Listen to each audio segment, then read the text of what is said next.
The Las Vegas Raiders are clearly in need of a new quarterback, and over the past few weeks, there have been plenty of rumors and reports about who that might be.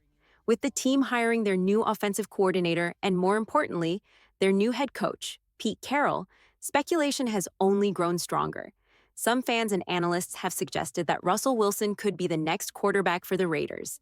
This theory makes some sense since Carroll and Wilson have a long history together, including winning a Super Bowl with the Seattle Seahawks. Because of that connection, people have wondered if Wilson might reunite with Carroll in Las Vegas. However, NFL insider Jay Glazer has completely shut down that idea. Glazer, who is known as one of the most reliable insiders in football, right up there with Ian Rappaport, has made it clear that there is no chance Wilson and Carroll will be working together again.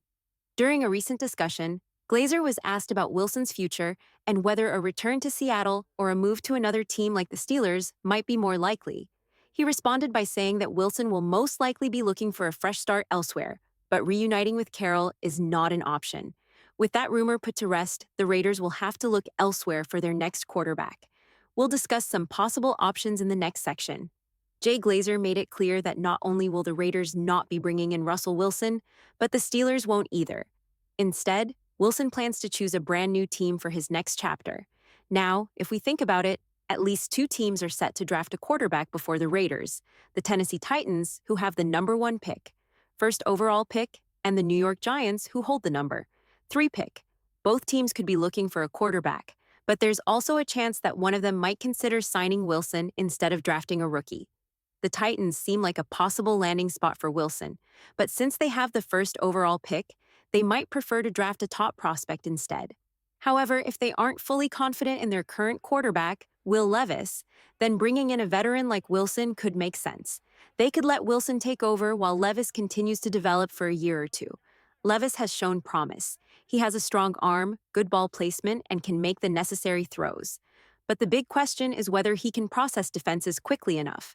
That's something quarterbacks often improve over time, as we've seen with players like Baker Mayfield and Sam Darnold. So it'll be interesting to see if the Titans are willing to take a chance on Wilson rather than drafting a young quarterback. That decision could have a big impact on the Raiders' options moving forward. If the Titans are not completely out on Will Levis, they might still give him another chance. However, something tells me they're probably ready to move on and will end up drafting a quarterback with the number first overall pick. That would leave teams like the New York Giants with an interesting decision to make. The Giants could look at Russell Wilson as an option. They have a solid young core, including a talented running back and a strong wide receiver. Instead of using their number 3 pick on a rookie quarterback, they could bring in Wilson and use that pick to strengthen another part of their team, maybe by drafting the best offensive tackle, a dominant defensive end, or an elite playmaker like Travis Hunter or Ashton Genty. If the Titans take a quarterback first overall, the Giants might decide to sign Wilson and focus on improving their roster in other areas. This strategy could help them compete right away instead of waiting a few years for a rookie quarterback to develop. Let's be honest, most young quarterbacks take time to find success.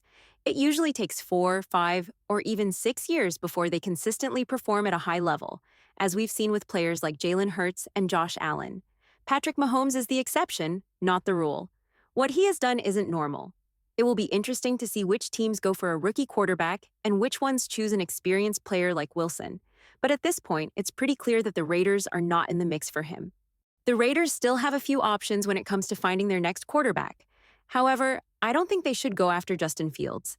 Personally, I'm not a believer in him. When I first saw him play with his previous coach, I already had doubts. Then, when I watched him with the Steelers, it became even clearer. His processing speed just isn't quick enough.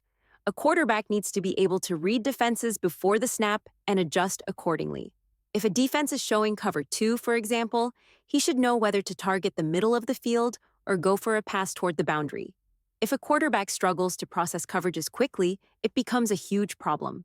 While I understand that defenses mix up their looks and apply pressure, a good quarterback still needs to operate effectively within the basic structure of an offense.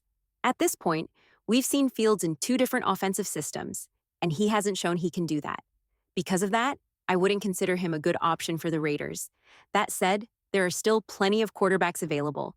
Kirk Cousins is on the market, and other names like Sam Darnold or J.J. McCarthy could become options depending on what the Vikings decide to do. There are also a few veteran quarterbacks in free agency, including Ryan Tannehill and even Russell Wilson, though the Raiders seem to be out on Wilson. Another possibility is signing a quarterback like Gardner Minshew and letting multiple players compete for the starting job. Of course, the Raiders could also decide to draft a rookie quarterback instead. One important factor to consider is Chip Kelly. If he ends up playing a key role in the offense, he might actually prefer working with a rookie quarterback. There's a chance Kelly wants to build the system around a young player, and that could influence the Raiders' decision. If the Raiders bring in a new quarterback, Chip Kelly may want someone who is smart and can run the offense exactly how he envisions it. Even if the Giants and Titans take quarterbacks with the first two picks, there are still plenty of options available. A year ago, people thought J.J. McCarthy was a third-round pick, Michael Penix Jr. was a second-round pick, and even Jaden Daniels wasn't a lock to be the second quarterback taken in this class. But as the draft process unfolds, things change.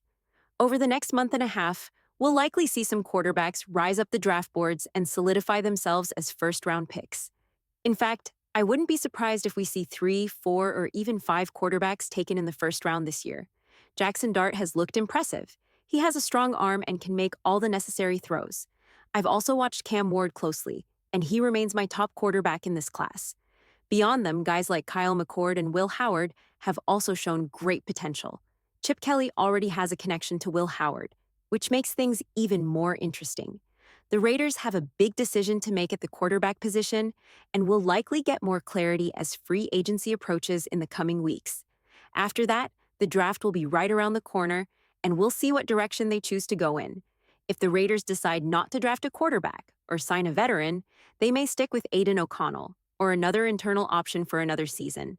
Personally, I wouldn't have a problem with that because I believe a great offensive coordinator is the most important factor in a quarterback's success. For those of you who are new to this discussion, you might not be familiar with my philosophy on this, but I'll explain it further soon. Kyle Shanahan has proven that a great coach can take almost any quarterback to the Super Bowl. He's done it with Jimmy Garoppolo, Brock Purdy, and could likely do the same with Gardner Minshew. This shows that the system and coaching staff play a huge role in a quarterback's success. We've seen this before. Gardner Minshew performed much better with the Colts than he did in other situations. Jimmy Garoppolo looked like a solid quarterback under Shanahan with the 49ers, but struggled under Josh McDaniels with the Raiders. Coaching makes a difference, and I believe Chip Kelly is a good coach. If the Raiders stick with their current quarterbacks, they will likely have far more success under Kelly than they would with a poor coach like Luke Getsy. I'm excited to see how the Raiders build their team this offseason. Even though it's called the offseason, this is really when teams are built.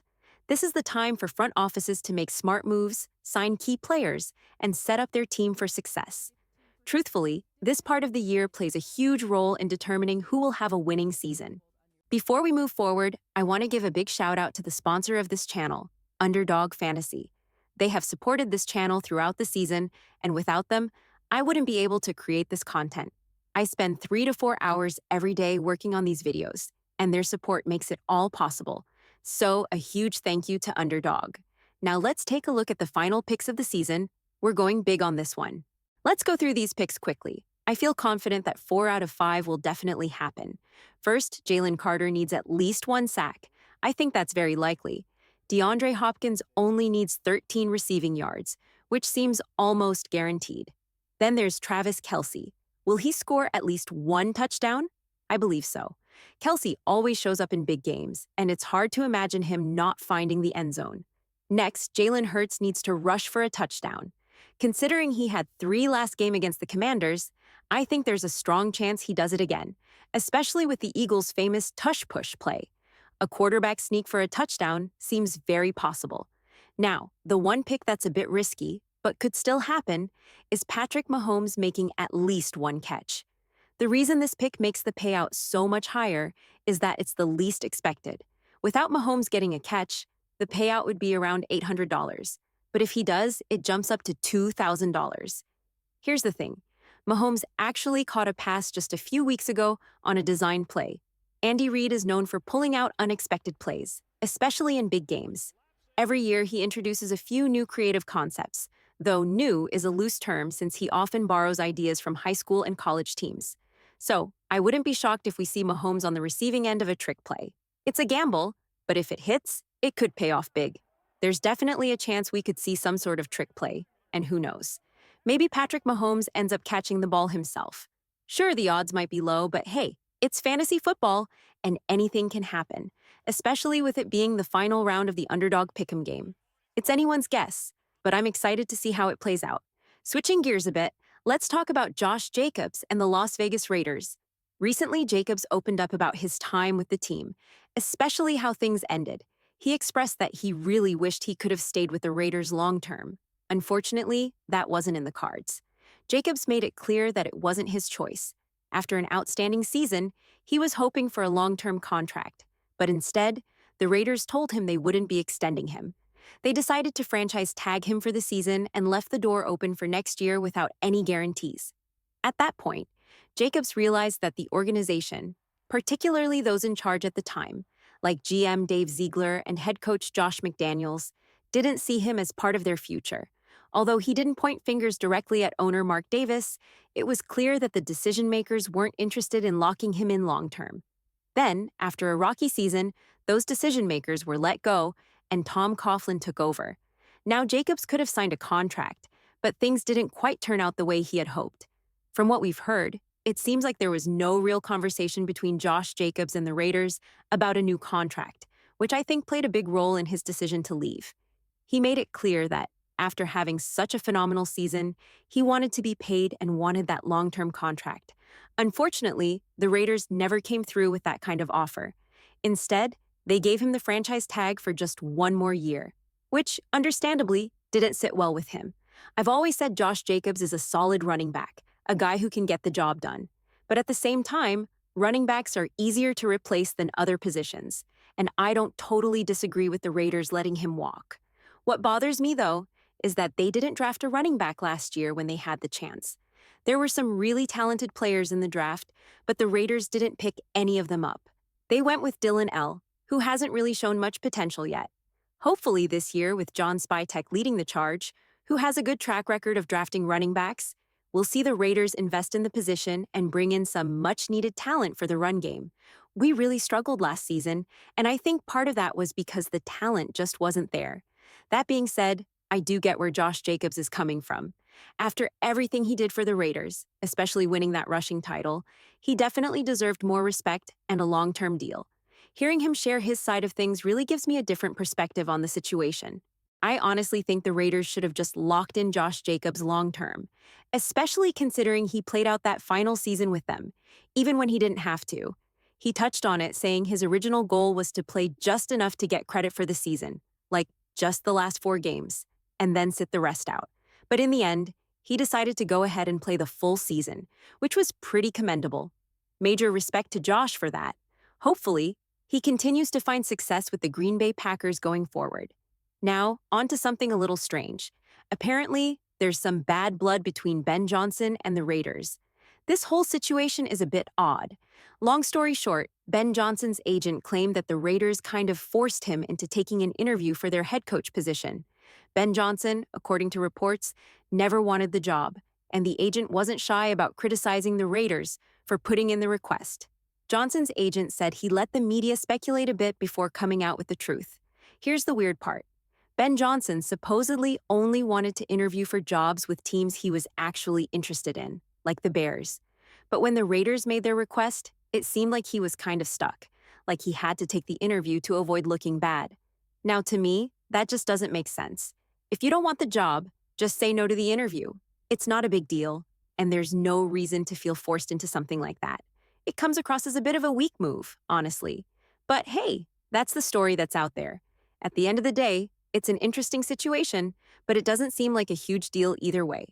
Finally, I want to give a huge shout out to Eric Allen, who was officially inducted into the Pro Football Hall of Fame in 2025. Much deserved. Congratulations to the former Raider. That's all for today. Let me know your thoughts. Don't forget to hit the thumbs up, subscribe, and I'll see you in the next video.